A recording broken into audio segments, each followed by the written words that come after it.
우리 함께 하나님의 말씀 고린도후서 13장 13절에 있는 말씀을 함께 보도록 하겠습니다. 주 예수 그리스도의 은혜와 하나님의 사랑과 성령의 교통하심이 너희 무리와 함께 있을지어다. 아멘. 이 말씀 언제 하는 말씀인가요? 네, 우리가 설교 예배 마치고 축도할 때 사용하는 말씀이죠. 여기에 등장하는 하나님의 이름을 잠깐 볼까요? 예수 그리스도의 은혜와, 그 다음 누구의 사랑이 나옵니까? 하나님의 사랑과, 그 다음은요, 성령의 교통하심이라고 나오죠. 우리는 이 세 분의 하나님을 뭐라고 부르나요? 삼위일체라고 부릅니다. 여러분, 우리가 혹시 시작하는 찬미가 너무 익숙해서 그냥 버튼만 누르면 바로 딱 나오는 노래 있잖아요. 그 노래 뭐죠? 성부와 성자 성령. 근데 이 노래를 이번 주에 처음 배운 분도 있어요. 이번 주 주중에 지금 이 초신자 주중 성경 공부를 하는데 제가 아주 기초부터 하나하나씩 가르치니까 이분들이 교회에 딱 와가지고 남들이 찬미가를 안 보고 부르는 게 신기했던 것 같아요. 그래서 그거 어딨냐 했더니 이거 찬미가 몇 장인지 혹시 아시나요? 1장입니다. 1장. 그래서 1장 찬미를 딱 펴고 성부와 성자 성령, 여기도 어떤 하나님이 나옵니까? 성부 하나님과 성자 하나님과 성령 하나님. 우린 이걸 뭐라 불러요? 삼위일체예요. 그런데 우리가, 저도 이제 성경 공부를 같이 배우지만 참 가르치기가 어렵다고 생각되는 부분 중에 하나가 이 삼위일체 성경 부분이에요. 그래서 오늘 시간이 허락되면 오늘 마무리를 하고, 시간이 조금 오래 간다 싶으면 다음 주까지 2번에 걸쳐서 이 삼위일체에 대해서 공부해 보려고 합니다.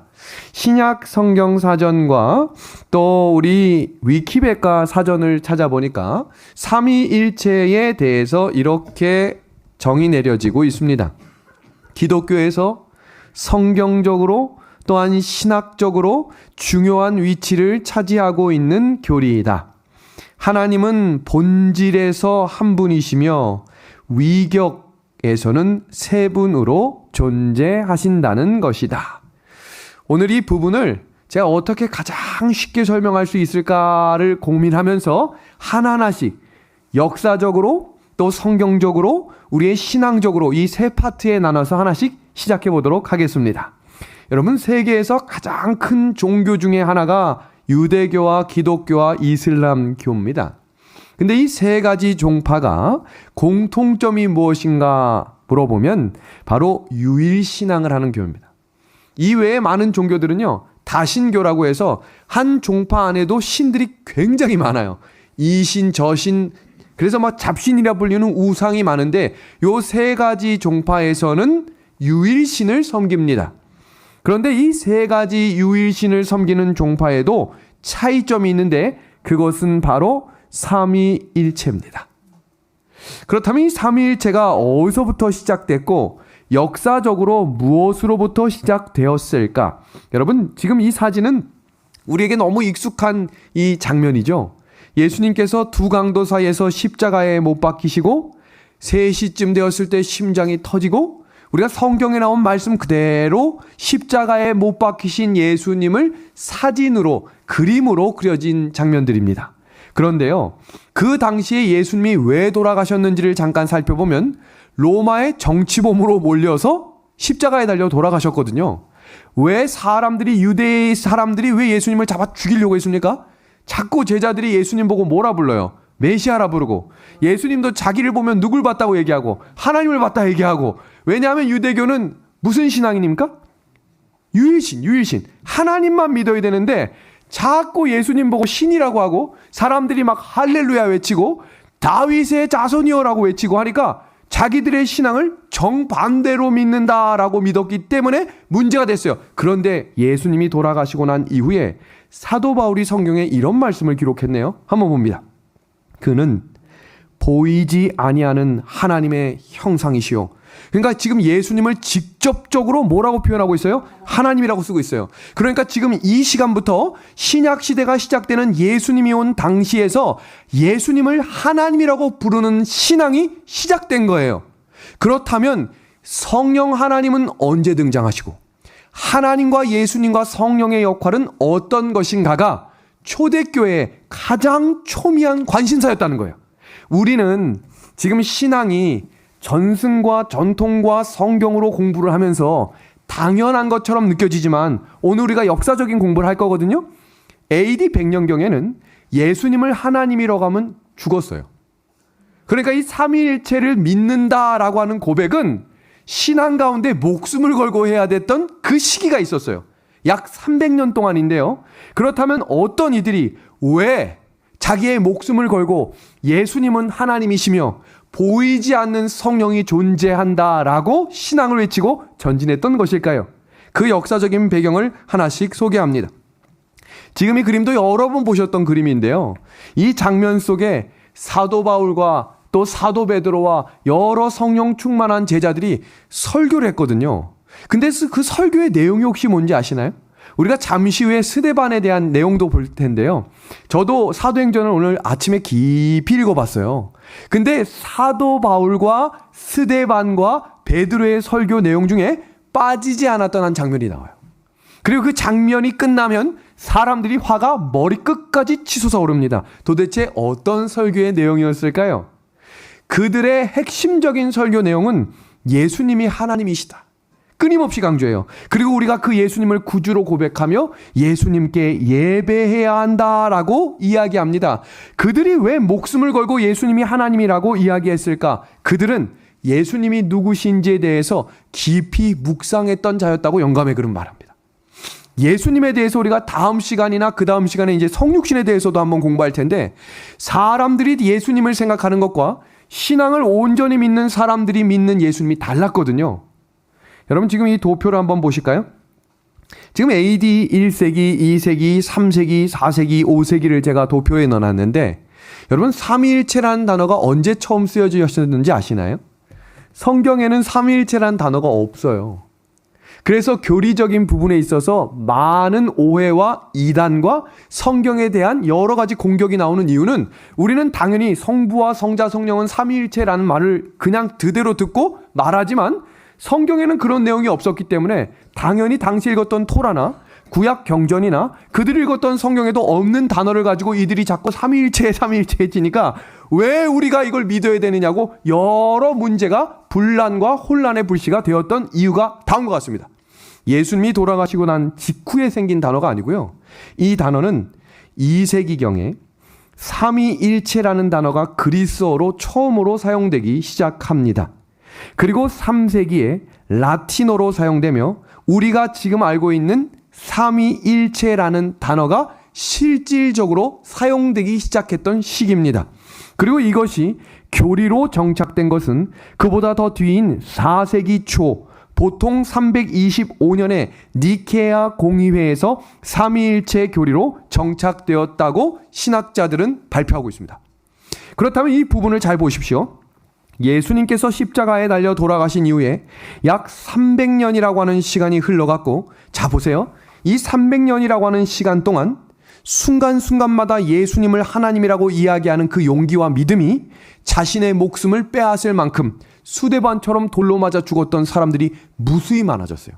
우리는 단순히 요한계시록이나 다니엘을 공부하면서 서머나 시대의 사람들이 막 죽었다 그랬잖아요.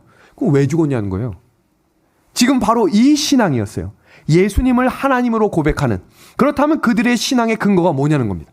왜 그들이 이 신앙을 목숨을 걸고 지키며 나갔을까요? 지금 다음과 같은 그림을 하나씩 살핍니다. 예수님이 1세기의 로마의 정치범으로 십자가에 달려 죽으신 이후에 제자들은 성경 말씀 그대로 예수님이 부활하셨다는 사실을 목격했고, 중요한 사실은 목격한 사람이 그리 많지 않았다는 겁니다. 이게 중요해요. 우리는 있는 그대로 성경을 믿는 사람들이지만 이 성경을 있는 그대로 믿지 않는 사람들은 우리보다 몇백 배 더 많아요. 그런 이들에게 삼위일체 하나님을 소개하는 것, 교회에 오자마자 처음 신앙하는 사람에게 성부와 성자와 성령의 하나님을 소개한다는 것은 매우 어색하고 힘든 일이에요. 제가 그것을 이번 초신자 공부를 하면서 다시 느꼈어요. 왜 세 분이냐는 거예요. 한 분이어도 믿기 어려워 죽겠는데 그 세 분을 다 믿으려면 우리가 어떻게 해야 되냐고 질문하는 거예요. 제가 느끼는 것 중에 하나는 뭐냐면 제대로 공부하시려고 하는 분들은 질문이 많아요. 그걸 느꼈어요. 그냥 가만히 있으면 다 이해하는 것 같지만 그냥 지나가는 분들도 있지만 정확히 알고 싶으신 분들은 정확한 질문을 통해 배움을 얻습니다. 자, 다음 볼까요? 그 예수님이 부활하셔서 같이 살면 좋겠는데 아시는 것처럼 부활해서 하늘로 승천해 올라가셨죠. 중요한 사실은 그것도 본 사람이 몇 안 돼요. 우리는 여기에 초점을 좀 맞춰줘야 돼요. 그 몇 안 되는 사람들이 보고 듣고 경험한 사실이 점점 어떻게 퍼져나가냐는 겁니다. 이게 중요한 거거든요. 그 다음 어떤 일이 일어났죠? 예수님은 떠나가셨는데 우리는 지금 이것을 성령이 임했다라고 하지만 주석을 보니까 이들은 예수님이 우리와 함께 하셨다라고 고백하고 있어요. 그게 무슨 말이냐면 예수님은 올라가셨는데 보이지 않는 예수님이 이곳에 역사하셨다. 우린 그걸 오순절 성령이라고 하지만 당시에는 예수님의 보이지 않는 영이 우리와 함께 하셨다라고 말합니다. 자, 봅니다. 예수님이 승천하셔서 계시지 않았는데 그들이 공동체 안에서 예수님과 함께 하심을 경험하게 되었다는 사실입니다. 이게 무엇을 의미하는가? 그렇기 때문에 초대교회 성도들은 그리스도인들이 가져야 될 하나님에 대한 믿음과 그들이 다른 이들, 유대인들이나 다른 이들이 믿지 않는 누굴 믿기 시작한 거예요? 예수 그리스도를 예배하기 시작한 거예요. 여기서부터 역사가 시작되는 겁니다. 예배하기 시작했고 보이지 않는 영을 뜨겁게 경험했던 제자들과 거기 다락방에 모였던 120명이 나가서 전하기 시작하자 똑같은 역사가 임하기 시작했죠. 그때 뭐가 임했다고 이제 이야기하기 시작했냐면 성령, 보혜사. 그렇다면 그들은 그 단어를 없는 단어를 만든 걸까요? 아니지요. 예수님께서 그들과 함께 있을 때 끊임없이 이야기했던 게 있어요. 너희와 함께할 영이 있다. 너희와 함께할 성령이 너희 가운데 보혜사로 역사하실 것이다. 계속 이야기했는데 그것을 흘려들었어요. 십자가 얘기를 할 때도 흘려듣고 성령 이야기할 때도 흘려듣고 누가 크냐라고 하는 것에 관심을 가졌던 제자들이 예수님과 함께 부활하신 그 40일 동안 하나님 나라에 대한 역사와 은혜에 대해 정확히 공부하고 기도하며 기다리는 성령이 임하시자 폭발적인 역사가 일어났죠. 여러분, 지금 보시는 이 그림은요, 1440년에 그려진 삼위일체를 표현한 그림이에요. 이것이 수천 년이 지난 이후에 삼위일체 교리가 정착되고 1100년 이후에 그려진 그림이거든요. 그러니까 우리는 역사적으로 수천 년이 지난 이후에 그려진 그림을 보았기 때문에 세 분의 하나님이 계시는 거구나 라고 믿지만 그 당시에는 이런 그림을 그릴 수도 없었고 말하면 죽었기 때문에 이들이 어떤 확신의 믿음이 있었는지에 대한 정확한 근거를 찾아야 합니다. 여러분, 세 분이 한 분이다 라고 하는 이 삼위일체 개념은 뿌리 내리기 어려웠습니다. 왜 그랬는지 지금부터 환경적 요인을 하나씩 살핍니다.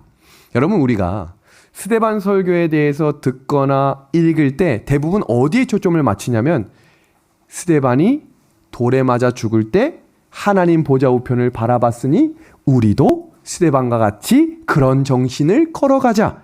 우리가 대부분 이 장면을 그렇게 이해하는데 오늘 저는 이 스데반이라고 하는 사람이 도대체 어떤 설교를 했는지, 지금 시간적인 이유 때문에 사도행전 7장을 다 소개할 수 없지만 스데반이 어떤 사람이었는지만 소개합니다. 첫 번째, 스데반은요 7주사 중에 한 명으로 뽑히게 된 이유 중에 하나가 성령과 지혜가 충만한 자였다라고 기록되어 있고요.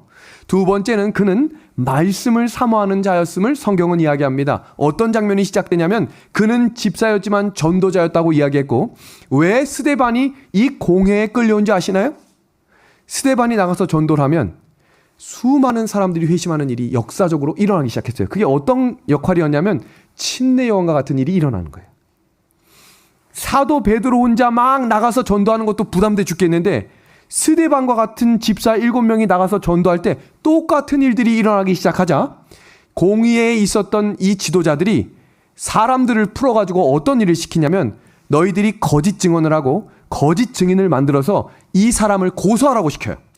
그래서 스데반이 그 공의회에 끌려오게 됩니다. 그 공의회에 끌려온 스데반이 그 앞에 서서 변호를 하면서 했던 설교가 사도행전 7장 1절의 말씀이에요. 어떤 설교로부터 시작되냐면 이렇게 시작합니다. 구속사를 일목요연하게 이야기합니다. 아브라함을 부르셨던 일, 이삭과 야곱과 그 12아들의 이야기, 모세가 출애굽을 하며 있었던 이야기, 다윗과 솔로몬이 왕이 됐고 그 나라가 왜 분리가 됐으며 그 나라를 끝까지 사랑하셨던 소선지서의 이야기를 하나하나씩 빠짐없이 이야기하자 문제가 뭔가? 거기 거짓 증인했던 사람들이 고소했는데 거기 있는 사람들이 집중하기 시작하는 거예요. 재밌는 이야기죠. 사도 바울이 법정에 서서 했던 그 똑같은 장면이 스데반의 설교를 통해 그대로 일어납니다. 그런데 여기서 문제가 생깁니다. 거기까지는 좋아요. 왜 하나님이 우리를 이곳까지 인도하셨는지, 그런데 무슨 일이 시작되는가? 그 신실하신 예수님을 너희가 죽였다, 이 말을 해요. 그분은 메시아시며 하나님이시다라고 말하자 그들이 화가 머리끝까지 치밀어 오르는데, 그 머리끝까지 치밀어 오르는 화가 있던 그때 스데반이 무슨 말을 했는지 혹시 아시나요? 보겠습니다. 목이 곱고 마음과 귀에 할례를 받지 못한 사람들아, 너희도 너희 조상과 같이 항상 누굴 거스린다고 돼 있어요? 성령입니다. 유일신을 믿어야 되는데 지금 예수님 이야기한 것도 마음에 열받아 죽겠거든요. 근데 갑자기 누구 얘기예요? 성령을 거스리는 자들아. 이게 누구 얘기냐면 독사의 자식들아, 침례요한의 이야기예요. 지금 성경의 이 계보와 이 신앙하는 믿음의 선배들이 걸어갔던 그 길에는 세 분의 하나님이 항상 등장합니다. 하나님과 아들 예수님과 성령 하나님의 역사하심이 일어납니다. 이 일이 시작되면서 그들이 부르르 떨면서 손에 있던 돌들을 집어들어 그 스데반을 잡아 죽이는 장면이 시작되지요. 이때 한 사람이 등장합니다. 여러분들이 보시는 장면 우측인가요? 저 끝에 옷가지 뒤에 서 있던 요 사람이 사도행전 9장에 등장하는 사울입니다. 여러분, 사울이 왜 목숨을 걸고 예수님을 구주라고 고백하는 사람들을 잡아 죽이려고 했을까요? 그 이유는 당시의 유대교에서 파생된 종교가 그리스도교였고 그 그리스도교가 기독교가 된 거예요. 기독교는 단순히 그냥 나온 종교가 아니라 유대교에서 예수님을 만나고 예수님이 하나님이시라는 사실을 경험하며 살아계신 성령의 역사를 경험했던 초대교인들이 그리스도교, 그래서 그들이 그리스도인이 됐고 기독교라고 하는 이름으로 신실한 신앙의 길을 걸어가기 시작했을 때 유대교들이 있는 힘을 다해 그들을 잡아 죽였습니다. 그 이유는 한 가지였어요.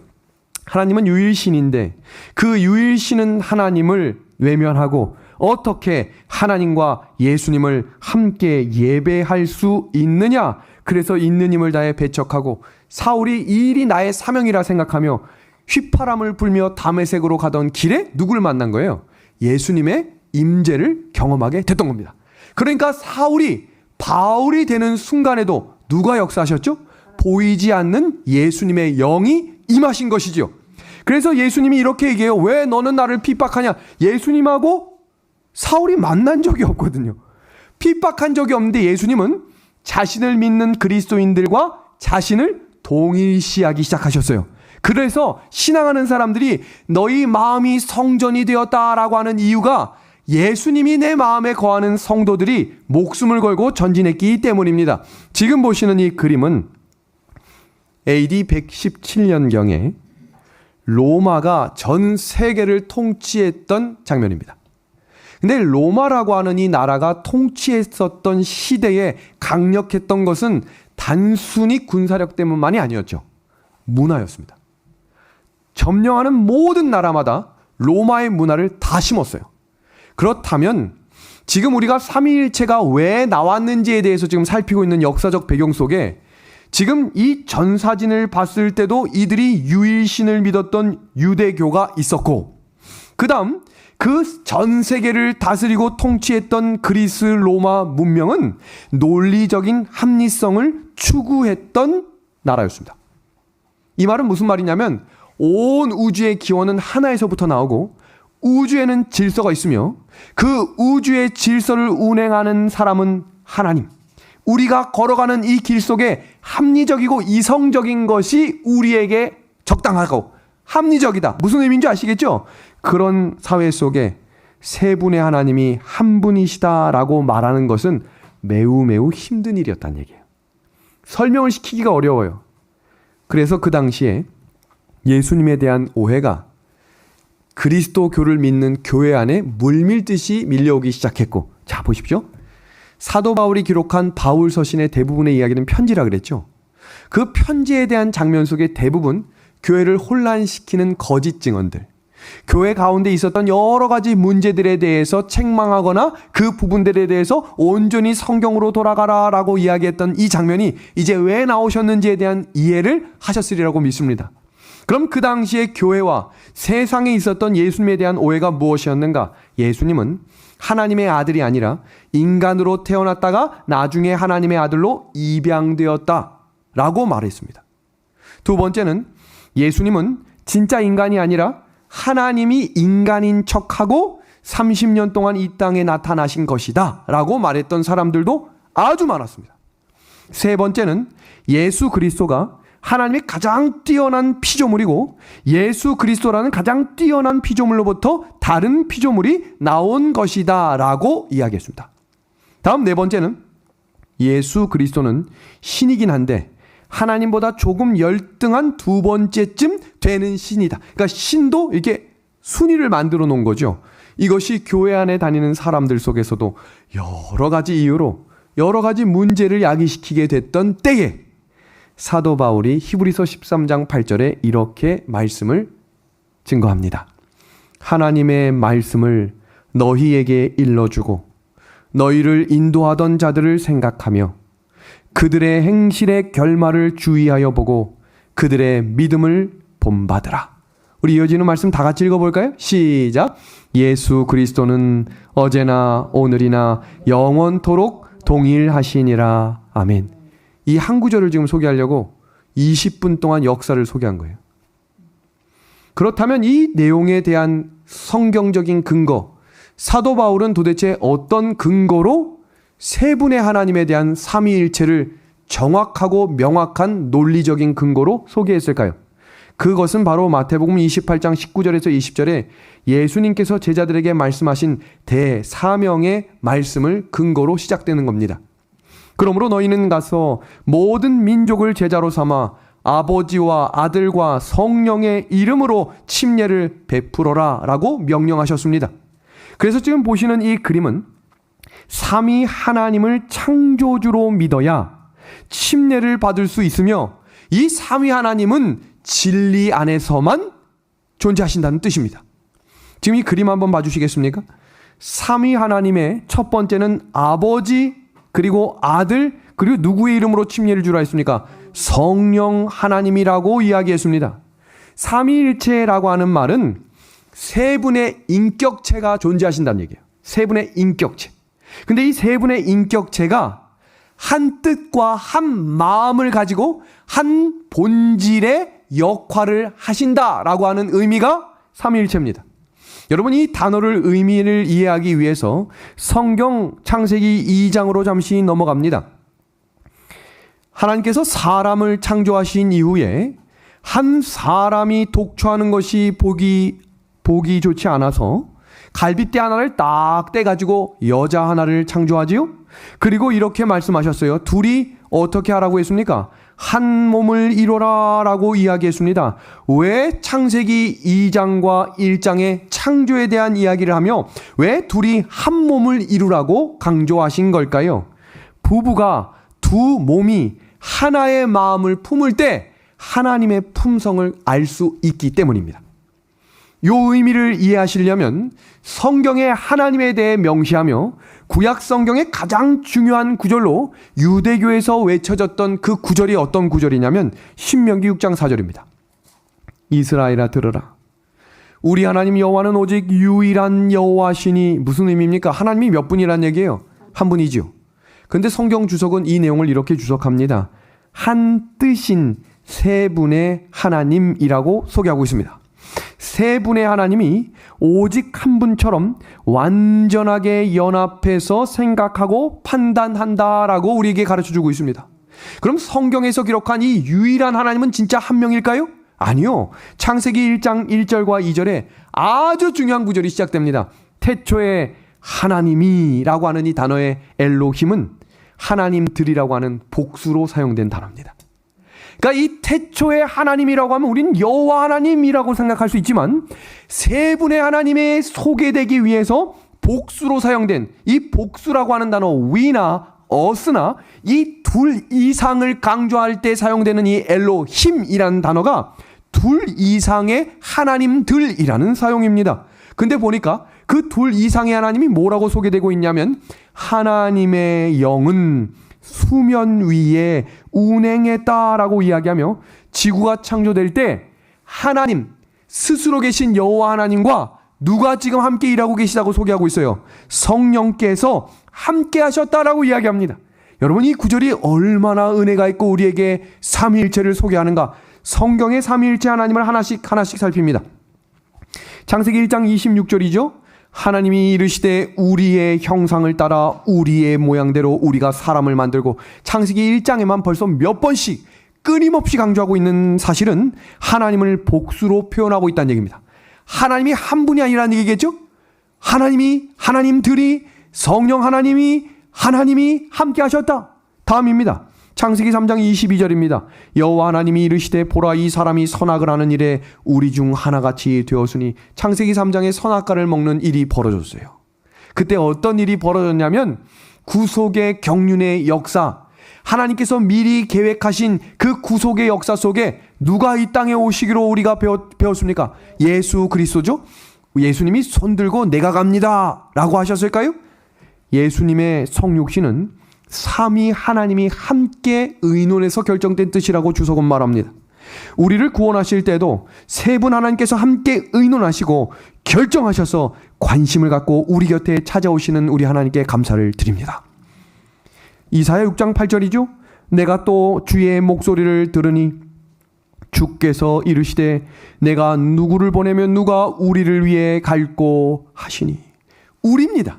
우리. 나를 위해 가라라고 말하지 않고요. 하나님이 누굴 위해 가라라고 말합니까? 우리를 위해 너희는 전진하라라고 말합니다. 그럼 이런 질문할 수 있죠. 창세기 1장 1절에 태초에 하나님이라고 하면 하나님들이라는 건 알겠고 이어지는 구절 보니까 하나님의 영이 수면 위에 임했으니 성령이 계신 건 알겠는데 그럼 예수님은 어디 계십니까? 예수님은 창조주가 맞습니까? 성경은 그 예수님이 어떤 분이신지를 정확히 우리에게 소개합니다. 요한복음 1장 1절과 2절입니다. 태초에 말씀이 계시니라. 이 말씀이 하나님과 함께 계셨으니 이 말씀은 곧 하나님이시니라. 그가 누굽니까? 예수님이 태초에 누구와 함께 계셨대요? 하나님과 함께 계셨다. 명확하고 정확하죠. 하나님과 성령이 함께 하셨던 그 창조의 자리에 누가 계셨다고 지금 성경이 증거하고 있어요? 예수님이 함께하고 계시다. 다음 요한복음 1장 10절입니다. 그가 세상에 계셨으며 세상은 그로 말미암아 지은 바 되었고 세상이 그를 알지 못하였다라고 말합니다. 이어지는 14절 말씀입니다. 말씀이 그 태초에 함께 계셨던 그 말씀이 육신이 되어 우리 가운데 거하심에 우리가 그의 영광을 보니 아버지의 독생자 예수님의 영광이요 은혜와 진리가 충만하더라. 아멘입니까? 창조에 함께 하셨던 그 세 분의 하나님이 지금 성경을 끊임없이 강조하며 예수님이 우리를 창조하셨다라고 말합니다. 요한복음 17장 5절입니다. 아버지여 창세 전에, 그러니까 창조 전이죠. 내가 아버지와 함께 가졌던 영화로서 지금도 아버지와 함께 나를 영화롭게 하옵소서. 예수님이 지금 창조물이다, 피조물이다 라고 이야기했던 그 당시의 여러 교리들, 여러 잘못된 거짓 증언들을 예수님께서 그 땅을 걸어가셨던 그 순간에 말씀하셨어요. 창세 전에 창조에 함께했던 제가, 여러분 영원 전부터 계신 창조주 하나님 그리스도께서 우리를 구원하시기 위해 이 땅에 오셔서 십자가를 지셨다는 이 놀라운 구속의 역사를 우리들에게 가르쳐 주신 하나님을 찬양합시다. 이게 얼마나 은혜가 있는 장면입니까? 그럼 지금 우리가 해결했죠. 하나님, 예수님, 성령님입니다. 근데 우리가 이 성령 하나님에 대해서 공부할 때 많은 분들이 그냥 파워라든지 하나님의 신이 역사했다라고 이야기하며 성령은 존재하지 않는 그냥 스피릿, 정신이다라고 이야기하지만 성경은 성령에 대해 소개할 때 우리에게 이렇게 가르치십니다. 에베소서 4장 30절입니다. 하나님의 성령을 근심하게 하지 말라. 그 안에서 너희가 구원의 날까지 인치심을 받았느니라. 여러분이 근심하다라고 하는 이 단어가 루페오라는 단어인데요. 이 뜻이 뭐냐면 아프게 하다, 슬프게 하다라는 말이에요. 근데 이 두 개의 단어는 누구에게만 사용되냐면 인격체, 존재하는 존재가 있다라고 되는 확정된 순간에만 사용되는 단어가 루페오예요. 그러니까 이 성경을 기록했던 사도 바울, 성경을 기록했던 요한이 이 성령 하나님의 존재에 대한 역사를 정확히 깨닫고 경험을 통해 깨닫고 난 이후에 성경을 기록하면서 성령 하나님도 존재하시며 세 분의 하나님이 함께 일하신다라고 하는 확신의 말씀이 기록되었던 것입니다. 이어지는 마태복음 12장 31절과 32절 볼까요? 그러므로 내가 너희에게 이르노니 사람에 대한 모든 죄와 모독은 사심을 얻되 성령을 모독하는 것은 사심을 얻지 못하겠고라고 말합니다. 지금 이 성령을 모독한다, 이 모독이란 단어도 우리가 방금 전에 봤던 근심하게라고 하는 단어와 동일하게 인격체에 사용되는 단어입니다. 그러니까 지금 이 마태복음에 기록된 이 마태의 저자가 예수님과 하나님뿐만 아니라 성령이라고 하는 존재 자체가 우리에게 실질적으로 존재하시는 분임을 성경을 통해 가르쳐주고 있다는 얘기입니다. 그럼 성경 신약에만 이 성령에 대해 기록됐을까요? 구약에도 그 성령에 대한 이야기가 기록됐을까요? 그럼 구약 성경에 나오는 성령의 이야기를 하나씩 살펴볼까요? 성경 열왕기하 2장 9절의 말씀입니다. 엘리사가 이르되, 지금 열왕기하 2장은 엘리야가 불병거를 타고 하늘에 올라가기 직전 장면이에요. 그때 엘리사가 엘리야에게 하는 말이 열왕기하 2장 9절입니다. 보겠습니다. 엘리사가 이르되 당신의 성령이 하시는 역사가 갑절이나 내게 있게 하소서 하는지라. 무슨 말이에요? 순간순간 역사하셨던 성령을 하나님을 믿는 백성들이 경험하며 걸어갔다라고 고백하고 있는 구절이죠. 이어지는 이사야 63장 11절입니다. 백성과 양떼의 목자를 바다에서 올라가게 하신 이가 이제 어디 계시냐? 그들 가운데에 성령을 두신 이가 이제 어디 계시냐? 또 다른 장면 볼까요? 사무엘상 19장 20절입니다. 사무엘이 그들의 수령으로 선 것을 볼 때에 하나님의 영이 사울의 전령들에게 임함에 그들도 예언을 했다라고 말합니다. 성령의 역사가 구약 성경에 곳곳마다 기록됩니다. 그리고 신약 시대에 십자가를 지시기 전에도, 왜 제가 이 구절을 계속 강조하냐면 많은 이들이 성령은 신약에 예수님이 올라가시고 난 이후에 또 다른 보혜사를 보내셨기 때문에 예수님의 영이다라고 이야기하지만 그 성령은 이미 구약시대에도 예수님이 십자가를 지시기 전에도 함께 일하셨던 인격체임을 우리는 확신해야 합니다. 그 구절 볼까요? 또 누구든지 말로 인자를 거역하면 사심을 얻되 누구든지 말로 성령을 거역하면 이 세상과 오는 세상에서도 사심을 얻지 못하리라. 예수님이 걸어가셨던 장면 속에, 예수님이 마태복음에서 침례받는 장면 속에 침례를 받고 올라가시자 하늘로부터 뭐가 내려오셨죠? 비둘기 같은 성령이 내려오시며 그때 하늘에서 음성이 들리면서 뭐라고 했죠? 이는 내 사랑하는 아들이다. 그러니까 지금 그 장면 속에 몇 분의 하나님이 계신 거예요? 성부 하나님께서 침례를 받으시는 예수 그리스도에게 성령을 보내셔서 성령의 역사하심을 보여주셨죠.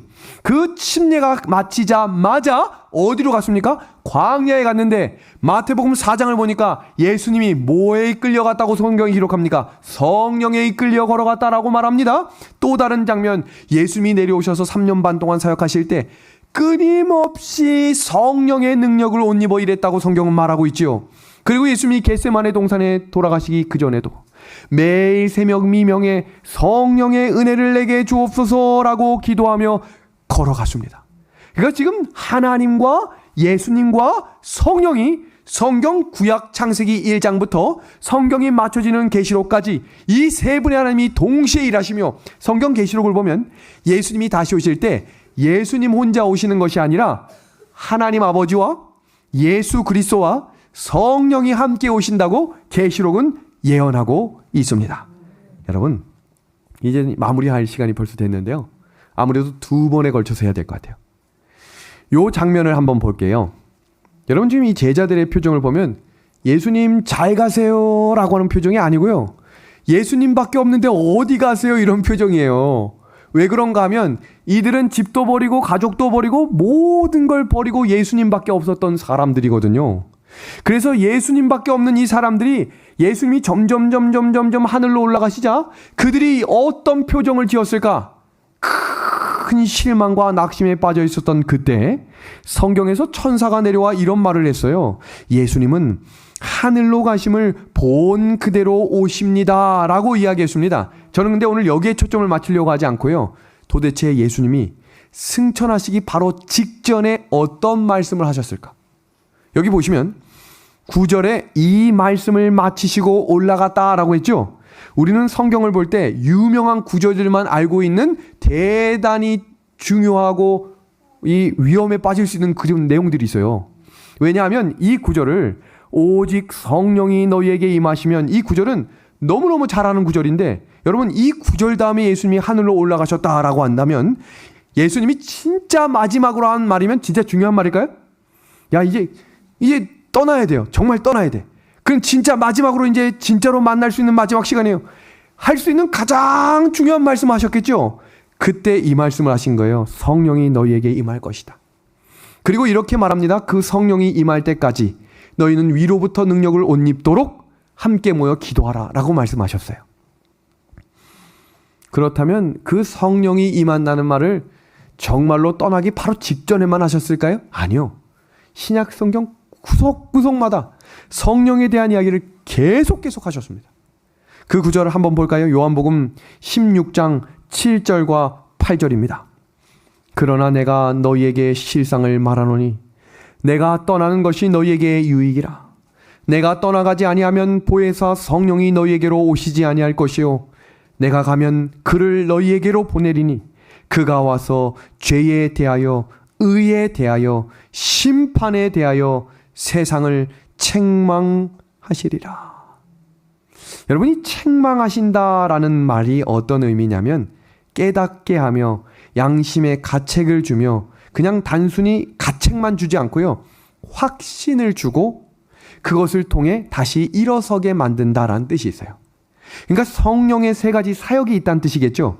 그 성령의 세 가지 사역이 무엇인가? 이 내용을 가지고 정리 한번 해볼게요.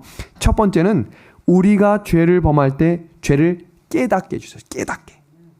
근데 이것으로 끝나는 게 아니라, 깨닫고 끝나는 것이 아니라 의의 길이 어딘지를 다시 선명하게 보여주시겠다 그랬어요. 그리고 성령께서는 불순종하게 되면 심판에 대한 두려움 또한 깨닫게 하시겠다 그랬습니다. 이 세 가지의 사역이 왜 중요한가? 다음 시간에 이 내용에 대해서 우리가 깊이 하나씩 살피도록 하겠습니다. 그럼 오늘 말씀을 정리하면서 우리가 한 그림만 보고 마무리를 해야겠지요. 그것은 바로 다음과 같은 그림입니다. 성부와 성자와 성령 하나님, 우리가 지금 이 세 분의 하나님을 태초 창조하신 분부터 지금 신약성경 예수님이 승천하시는 장면까지 함께 배웠는데, 이 세 분의 하나님이 구약부터 신약까지 하나님으로 함께 존재하시며 세 위격, 인격을 가진 존재의 세 분이 함께 일하셨다라고 하는 걸 배웠죠. 이 세 분이 신명기 6장 4절에 유일하신 하나님, 현존하신 한 분이신 하나님이라고 이야기했던 이유가 뭐라고 했습니까? 한 뜻과 한 목적으로 같은 마음을 가지고 일하시는 분이기 때문에 한 분이시다라고 표현한 것처럼 그분들은 언제나 동일한 마음을 가지고 일하시는 분이다라고 이야기합니다.